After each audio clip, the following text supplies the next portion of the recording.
रेलगाड़ी में नंबर 28 की खिड़की के नजदीक बैठी हुई एक औरत चबाते हुए कुछ चने अपने सर पे लदे स्याह बुर्के के पर्दे को थोड़ा हटाती रही और हटाती रही, पर उतारा नहीं।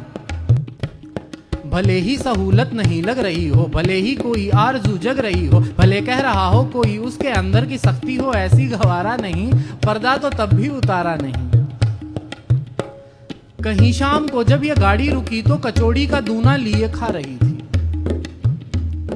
कड़ी से लवालब भरी थी कटोरी, शराफत तो थी पर थी अव्वल चटोरी। सो जब ये मुसीबत यूं रह के पर्दा हटाने की ज्यादा ही खलने लगी तो जरा रोश पाकर के पर्दे को ऊपर उठाकर के माथे के पीछे पलट कर रखा। सामने से मियाँ जी ने आंखें निकाली और पर्दा गिरा। नादा पे मजहब का गर्दा गिरा। बाद फिर से वही एक चम्मच बढ़ाना, धीरे से पर्दा उठाना और खाना, और धीरे से पर्दा उठाना और खाना, और धीरे से पर्दा उठाना और खाना।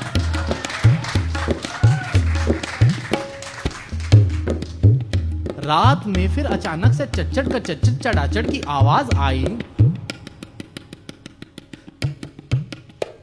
तो रुक कर के देखा। मेरी व्यस्तता ने भी झुक कर के देखा। पैरों की गलती का एक साज थी वो, बोतल के दबने की आवाज थी वो।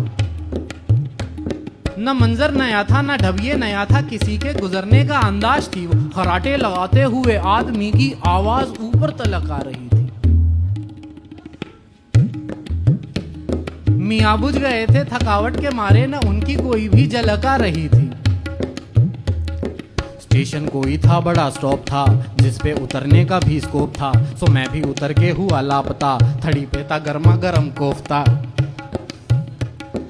दिल ने कहा चल उठा, अक्ल ने झट से कहा ओए आंखें हटा।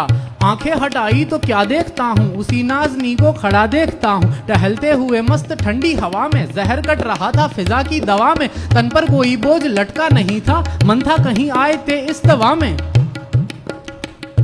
कहीं इस समय हाल मुर्दा नहीं था, जहन में तसव्वुर फर्दा नहीं था। सहूलत रिवाजों से भारी बहुत है, अभी चेहरे पे कोई पर्दा नहीं था, अभी चेहरे पे कोई पर्दा नहीं।